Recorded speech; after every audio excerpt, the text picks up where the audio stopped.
Mr. Scott Eccles. Oh, Mr. Garcia. I'm sorry, I did not recognize you at once. Oh. Please allow me to carry your case. That's very civil of you.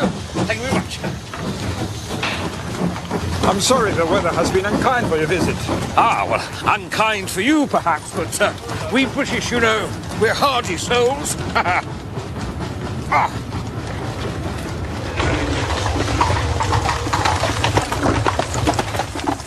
The county of Surrey is particularly interesting as far as facts are concerned.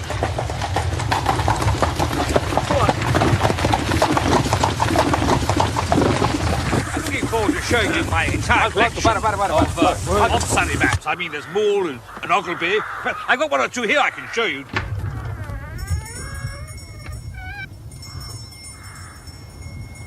He used to draw. I've got one or two.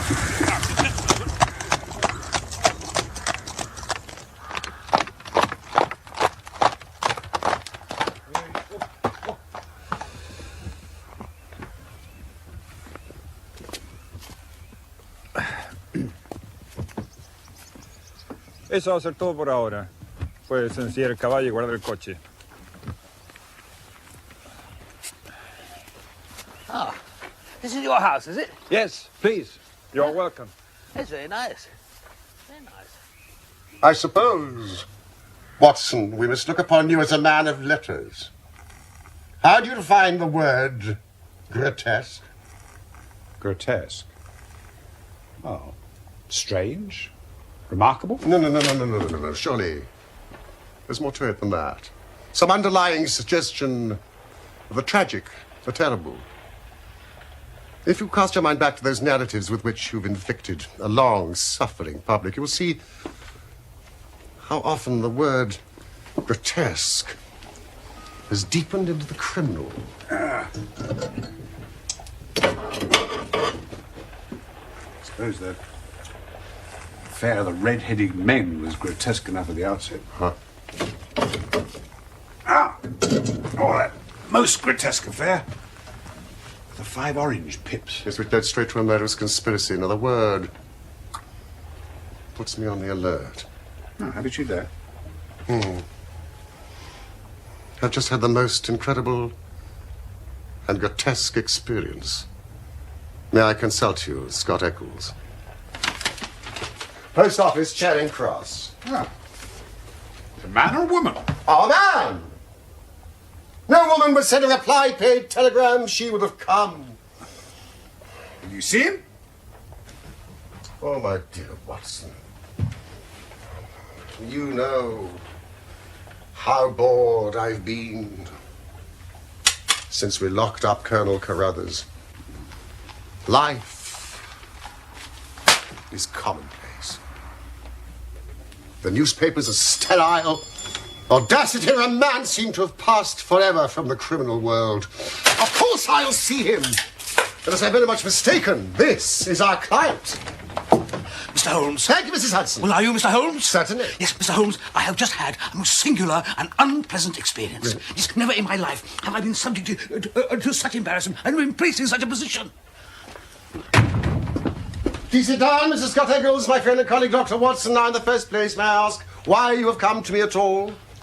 Well, sir, it didn't appear to be a matter which concerned the police. Yet, when you've heard the facts, you must admit I couldn't just leave it where it was. Now, private detectives, they're a class with whom I have no sympathy. Sit! Mr. Scott Eccles.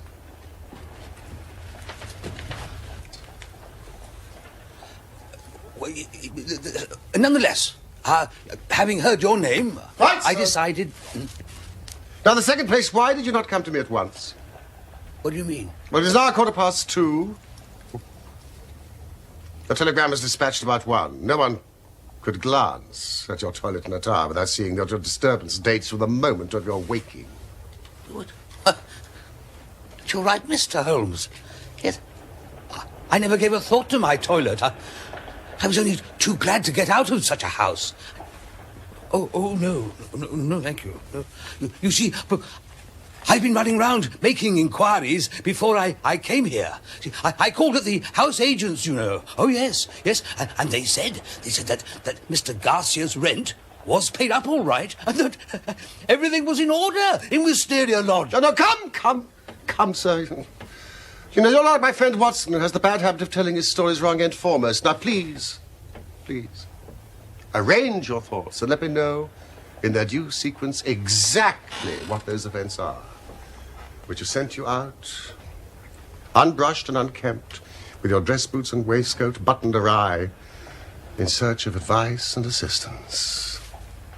Well, I'm a bachelor, and being of a sociable turn, I cultivate a large number of friends. At the table of one of them recently, I met a young fellow named Garcia, a pleasant chap of Spanish descent, connected in some way with the embassy. We discovered a common interest in cartography, or so I thought. That's the study of old maps. The plan was to retrace Surrey as Thomas Moole engraved it some 50 years ago. Well, as soon as I arrived yesterday evening, I knew something was wrong. The atmosphere of the place. The house was tumbled down and depressing. Garcia had told me he had a wonderful cook, a half-breed he'd picked up on his travels. But the dinner, well, it was so ill-prepared and served with such bad grace that it was barely edible. I can assure you that there were many times in the course of the evening I wished I could have invented some excuse to leave. What did you say? Well, the routes, it's fascinating. John Ogilvy. Across the heathland? No, it wasn't just the heathland, it was all over the county. I say, are you feeling all right? Yes, sorry. Luis, some more wine for our guest. Yeah. Hombre, ¿qué pasa? Cálmate. ¿Qué te pasa? Escucha. ¿Qué te pasa? Mira, ¿qué te pasa? Cálmate. Sí, está llamando la atención. Entonces, espera. Ahí viene algo, ya. Anda a la puerta.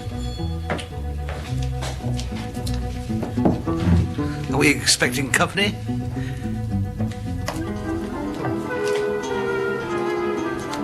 I would like a drink of that, if it's possible.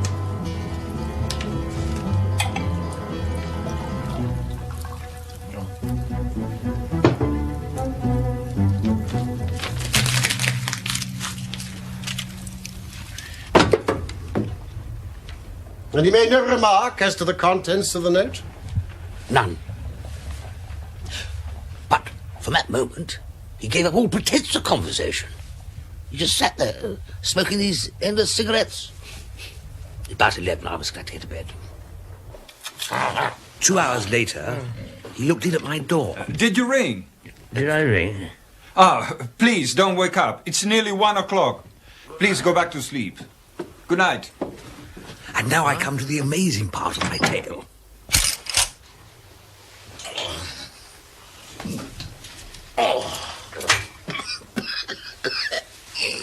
When I woke, it was broad daylight, nearly 9. I had particularly asked to be called at 8, so I was very much astonished at this forgetfulness. I say, is anybody here? I'd like some hot water. I rang for the servant. There was no response. Somebody?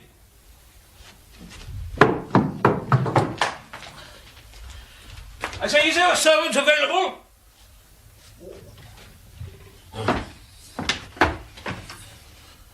Oh, this is damnable.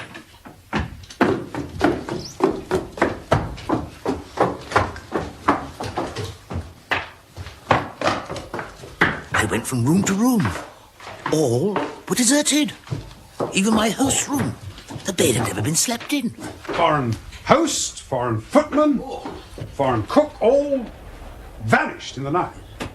Your experience is, so far as I know, perfectly unique. Now, what else can you tell me? Well, I was furious.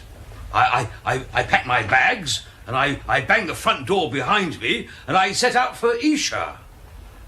And then I called at Allen Brothers, the land agents, and found it was from them that the villa had been rented. Rented? Well, you see, I couldn't believe that they'd gone simply to make a fool of me. I thought, it must be the rent. But I was wrong. See, the agent thanked me for my warning, but said that the rent had been paid in advance. By the Spanish embassy, I imagine. I called at the Spanish embassy. The man is unknown to them. They also asked my friend, who introduced us, and he seemed to know less about Garcia than I did. Now, this house. Wisteria Lodge. I wonder if it's still as you left it. What's troubling you, Watson? But I fear some mundane explanation for events may await us upon our arrival. It's possible we can thank our lucky fate, which has rescued us for a few hours from the insufferable fatigues of idleness.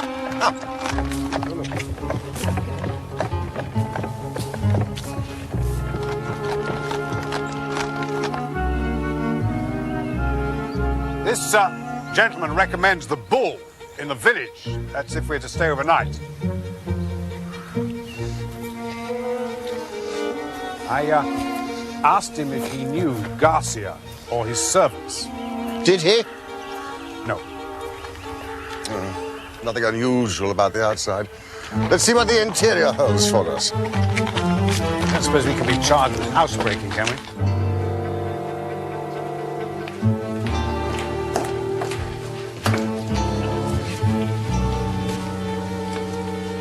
What on earth could leave such a mess? Yes, indeed.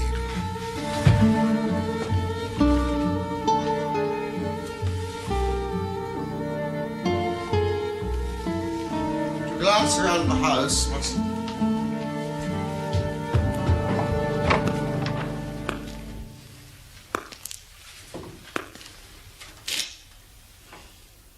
Mr. Holmes. Welcome to Wisteria Lodge, Mr. Holmes. Inspector Baines of the Surrey Constabulary. This is Constable Downing. And you are Mr. John Scott Eccles of Popham House, Lee. I am. Oh, Mr. Scott Eccles, we've been following you about all the morning. You traced him through his telegram, I presume. Exactly, Mr. Holmes. We picked up the scent at Charing Cross Post Office. But what do you want? Why'd you follow me? We wish a statement, Mr. Scott Eccles, as to the event which led up to the death of Mr. Aloysius Garcia of Wisteria Lodge, near Isha. Dead, did you say? Oh, yes, he is dead, yes. But how? An accident? Murder, sir. If ever there was one on earth. Oh, God, this is awful.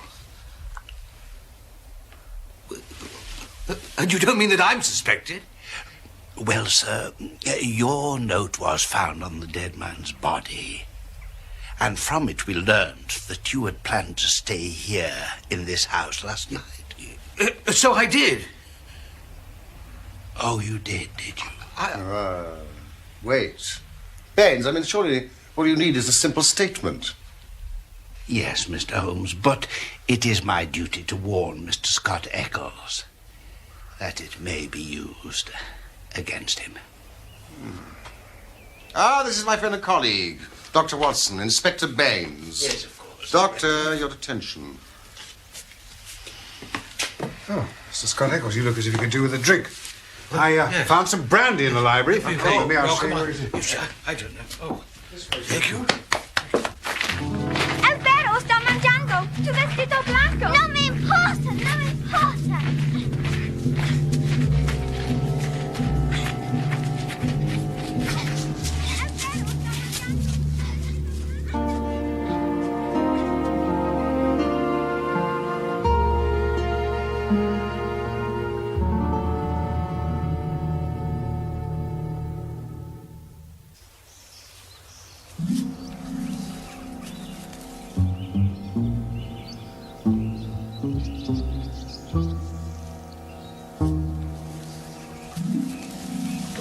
I can assure you, Inspector, that, every word I've said, it is the truth. I'm bound to say, Mr. Scott Eccles, that Everything you've said does agree with the facts as they've come to our notice. For example, the note that arrived during dinner. Mr. Scott Eccles, what became of the note? Well, Garcia rolled it up and threw it in the fire. What do you say to that, Baines? It was a dog great, Mr. Holmes. He overpitched it. I found this unburnt at the back. You must have made a very careful examination of the house to find a single pellet of paper. Oh, I did, Mr. Holmes, I did. It's my way. The note's written on ordinary cream-laid paper with a watermark. It's a quarter sheet. The paper's cut off in 2 snips with the short-bladed scissors. It's been folded twice and sealed with scarlet wax.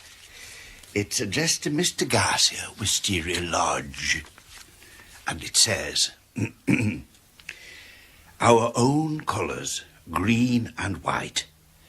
Green open, white shut.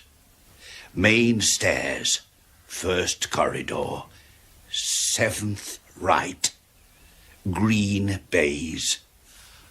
Godspeed. D. It's in a woman's writing, done with a very sharp-pointed pen. But the address is either done with a different pen or by someone else, because it's thicker and bolder, as you may see, Mr. Holmes. It's a remarkable note. I really must congratulate you on your attention to detail. There are a few trifling points which might perhaps be added. The seal is a sleeve link. What else is in such a shape? The scissors were bent, nail scissors. Short as the 2 snips are, you can distinctly see the slight curve in each. Oh, I thought I'd squeezed it dry, Mr. Holmes. But I see there was some still left over after all.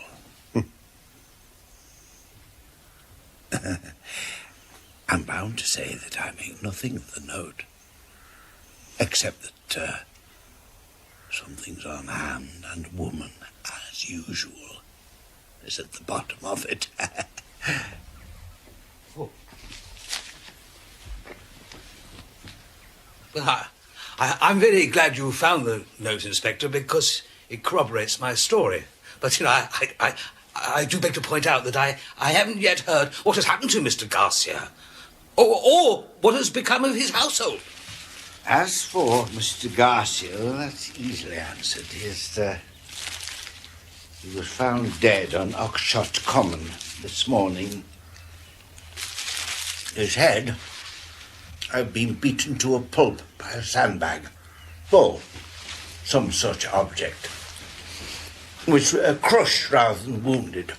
Apparently, he'd been first struck down from behind, but his assailant went on beating him long after he was dead. It was a very furious assault. I mean, this activity that we saw as we approached the house, were there any footsteps or clues as to the criminal? None. As yet. Had Garcia been robbed? No sign of robbery, no.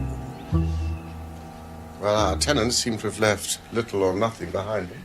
Apart from the clothes, some pipes, a few novels, 2 of them in Spanish.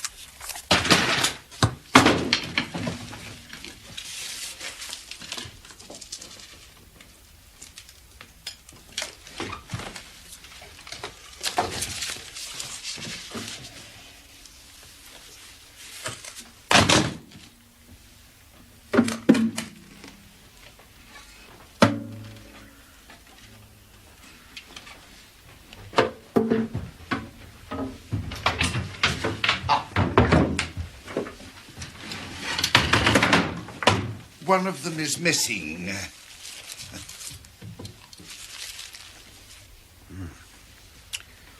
Yeah, well, we might assume the G stands for Garcia. Family heirloom, perhaps. The other was not on the body, nor has it been found in the vicinity, though my men are still looking. Do you wish to look around the house? A brief look.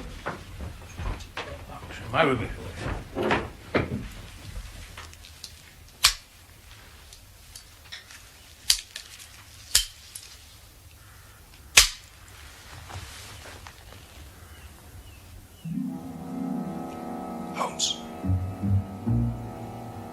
Holmes! Holmes!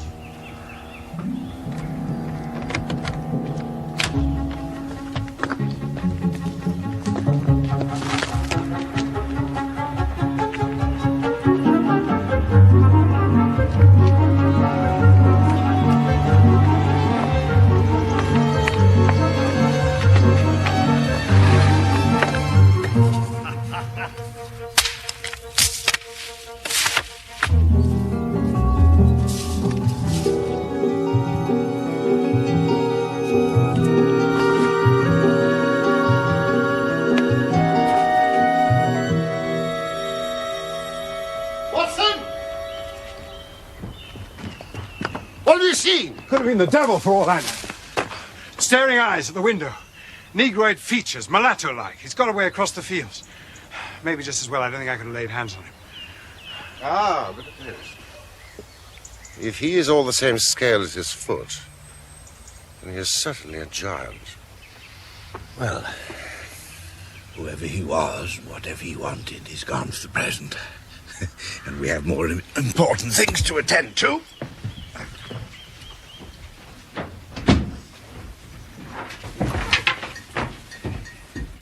Downing, you stay here.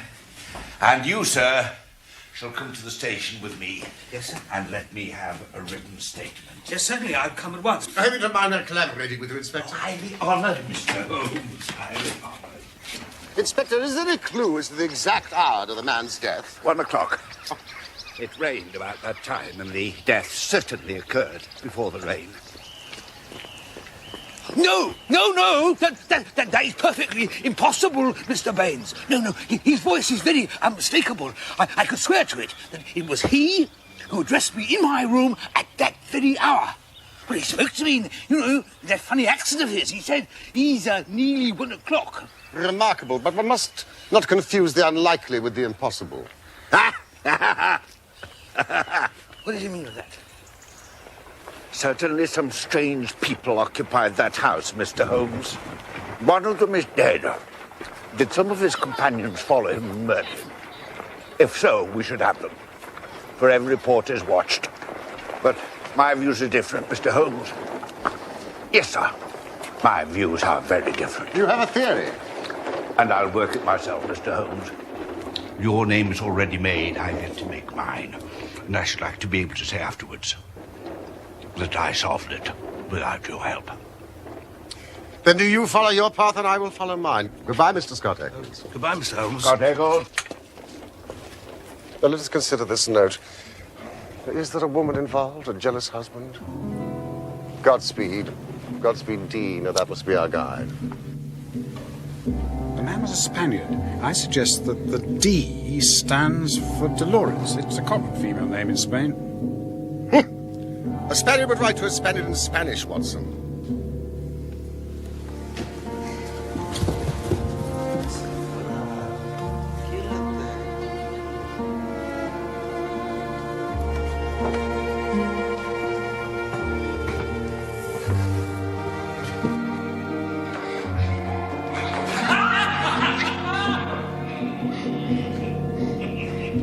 Siéntete. ¿Qué le pasa? ¿Por qué no se siente muy bien? Silencio, niñas.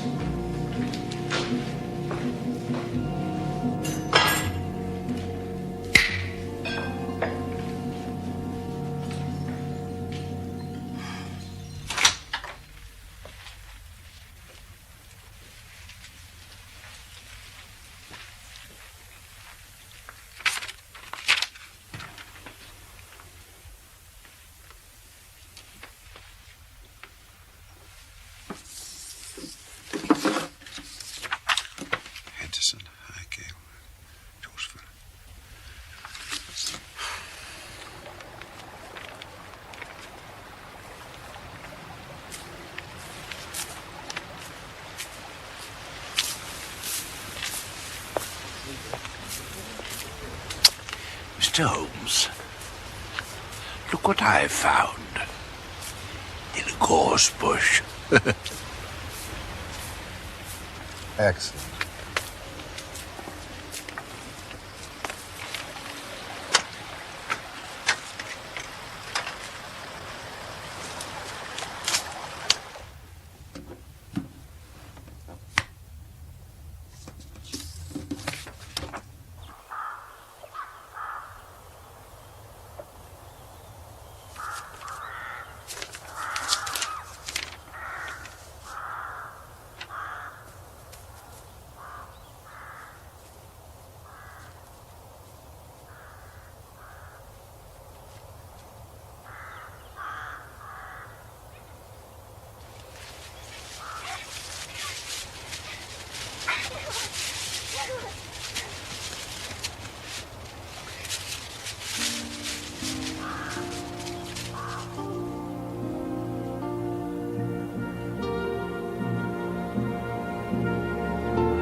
Sorry, I see them. Dejarlo, niños, ¿qué hacéis? Estaba espiando Sí, la sí, casa. sí, fuera, fuera. Mientras jugábamos. Váyanse a jugar. ¿Por qué lo dejaste entrar? ¿Qué pasa aquí, señor? You are trespassing. I'm terribly sorry. I seem to have lost my direction. Is it your custom to wander into these houses Dr. unannounced? Wakefield, my friend and fellow cartographer. Yes, indeed. You know, we were so engrossed in trying to trace the bridle path to the now vanished hamlet of Ardgour, St. Mary, that we mislaid each other. And since you were late for Mr. Henderson, I thought, I'm so glad you found your way here. Well, I did my I best, very but much unfortunately, I- regret that Mr. Henderson is too busy to see you today. No, Lucas. I will see him.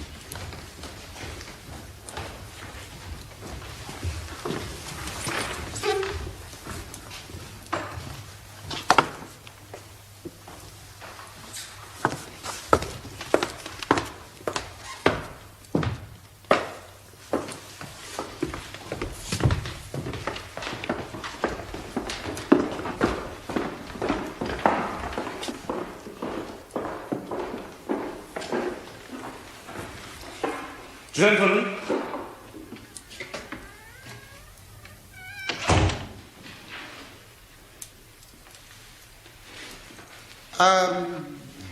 The purpose of our visit is to inquire into the history of High Gable, which we believe has an intriguing and bloodthirsty past. I mean, since the days of the English Civil War. I would have no knowledge of that. I'm only a recent invader. Ah. But there are local records in the library. There are no records of any past violence in this house.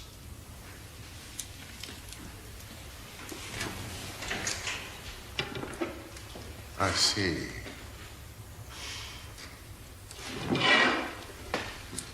Then I will detain you no more. Good day.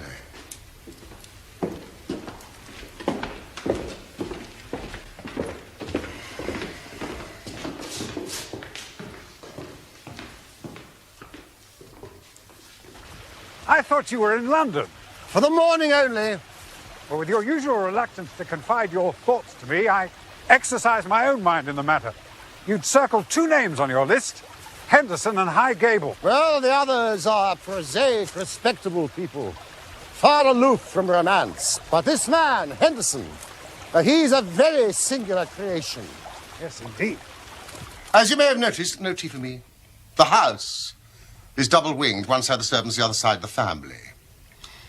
There is one single connecting door for the Henderson family meals. Oh, you surely couldn't observe all that in the short time we were there, Holmes. Ah, there are no better instruments for gossip than discharged servants, and I was lucky enough to find one who had been sacked by his imperious master, Henderson, in a fit of violent temper. Now, the Henderson girls whom you encountered have a governess, a Miss Burnett, an Englishwoman. Here is a very singular fact. She has not been seen since the night of the murder. She has utterly vanished. I've seen her. Of course! I've seen her, and she is alive. I saw her at the window at High Gable. My God, a prisoner. She slipped my mind. The moment those awful gorgons descended upon me. She is alive. I've seen her.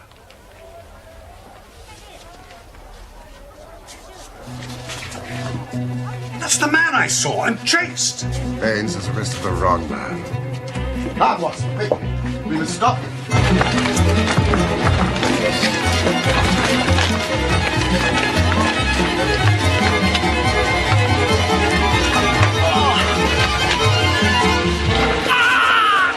Is he the murderer? Did he kill the Spaniard on the common? Where did you catch him? This man is the murdered man's cook who disappeared on the night of the crime. We believe there were valuables left in the house and that their abstraction was the motive. The man had been seen in the vicinity of the house once before. The second time... Subdue him, Higgins. Blanket out! The second time we left an ambuscade for him. We shall be applying for remand when the prisoner is brought before the magistrates. That will be all for now, gentlemen. Thank you very much. Was it on the... Where did you capture him? Baines, I am not convinced that you are on the right line. Mr. Holmes doesn't want you to commit yourself too far unless you're sure. Oh, you're very kind, gentlemen. But, we did agree to work on our own lines, didn't we? And that's what I'm doing. You're welcome always to my news. This fellow's as strong as a cart horse and fierce as the devil. He nearly bit off Constable Downing's thumb before they managed to master him. He speaks hardly any English, and we can get nothing out of him but grunts. And you think that you have evidence that he murdered his late master? I didn't say so, Mr. Holmes. I didn't say so. We all have our own little ways. You will go yours, and I will go mine. That was the agreement. Sibley. I think Baines is riding for the fall. I'd have to agree with you there.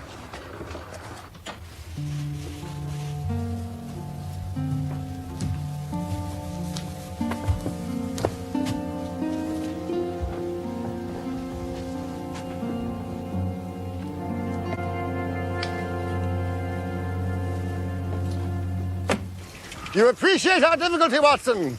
There's nothing upon which we can apply for a warrant. And with our worthy inspector making his arrest, our theory would seem fantastic if laid before a magistrate. And yet you think the lady is in danger of her life? Yes, I'm sure of it, Watson. Therefore, we must take the law into our own hands.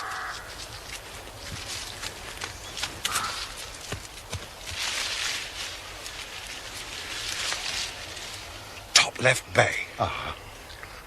We could reach it from that outhouse.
Mr. Holmes, you have given me the very evidence I wanted.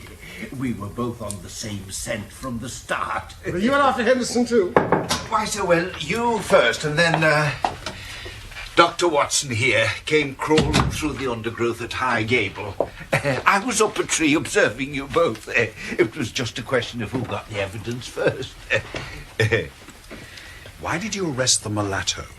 Well, I was sure that Henderson, as he calls himself, felt he was suspected, and he would make no move so long as he thought he was in danger, so I arrested the wrong man.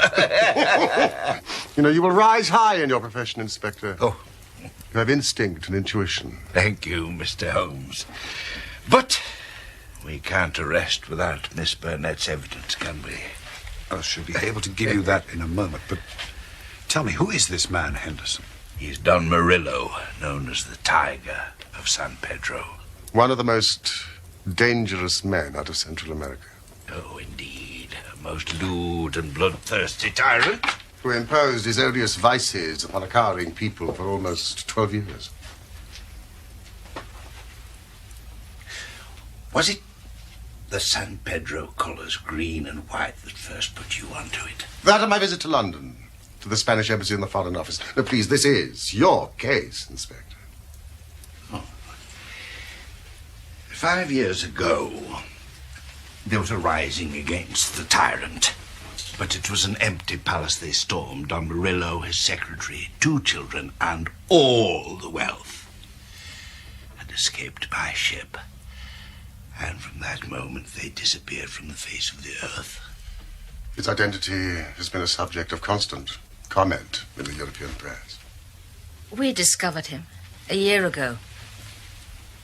Miss Burnett. How came you into this matter, Miss Burnett? An English lady in such a murderous affair. Because there is no other way in the world by which justice can be gained.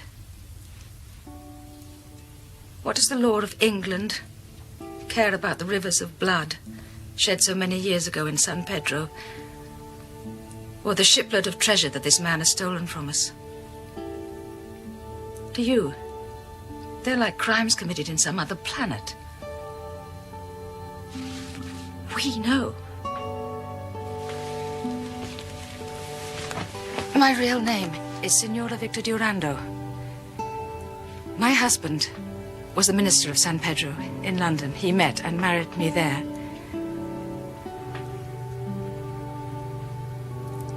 A nobler man never lived upon the earth. Unhappily, Murillo heard of His Excellence and recalled him on some pretext and shot him by a stroke of premonition. My husband had refused to take me with him. Then came the downfall of the monster.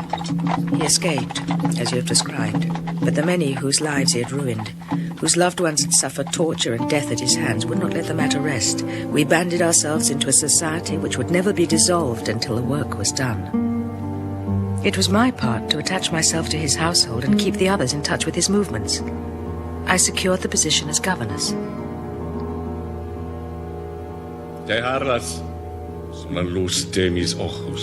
He little knew that the woman who faced him at every meal was the woman whose husband he had hurried to eternity.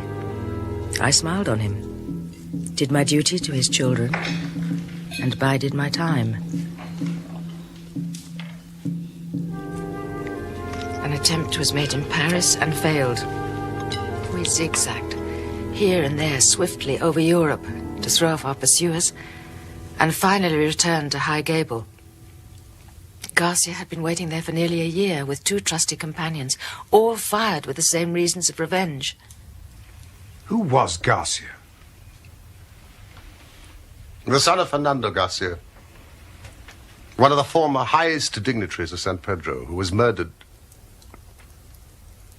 like your husband.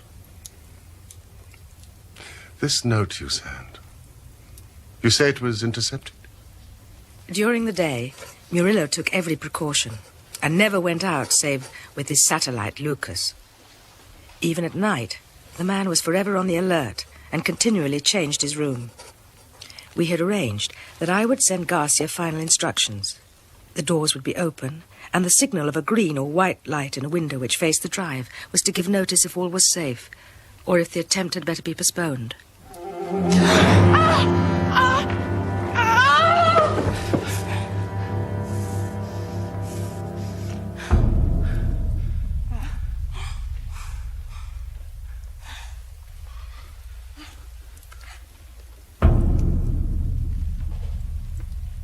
To whom are you writing this letter?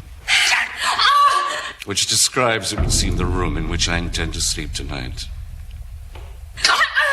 Who is your confederate? Who is your confederate? What is your real name, Miss Burnett? My name is Durando. Durando's widow. My house. Looking after my children. Déjame matar ahora, traidor. Oh, en este caso, no podríamos escapar las consecuencias. You can kill me now. What is my life worth? You have destroyed everything that I love. Who are you writing to? Tell me, Senora Durando. Who? It's a name you fear. He's waiting for you.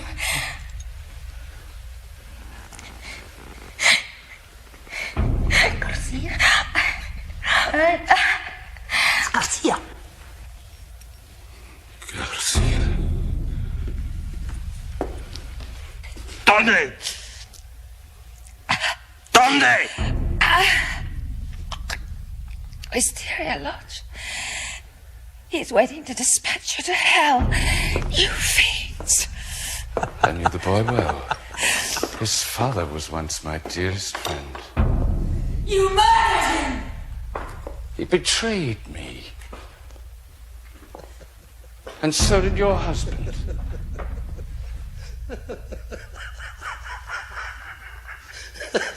And now they send the wives and sons. Will you never learn? I am indestructible.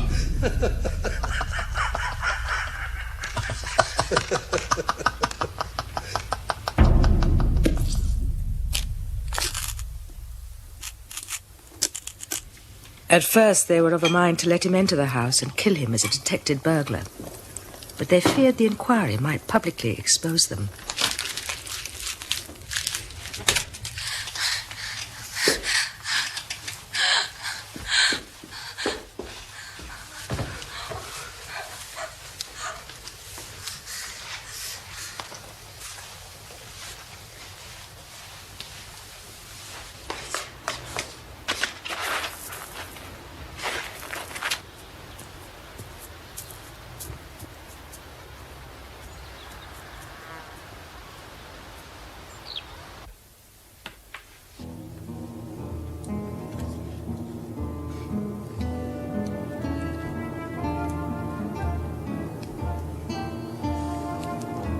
Uno para todos. Todos para uno.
justice will come. That is as certain as the rise of tomorrow's sun.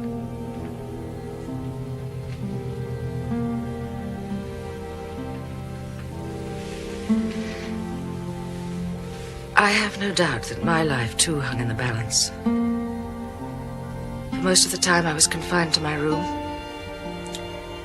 terrorized by the most horrible threats to break my spirit. Occasionally, I was allowed out, but only when they had first drugged my food. And it was in this state that you found me at the station. And thanks to this good man, I am beyond their power forever.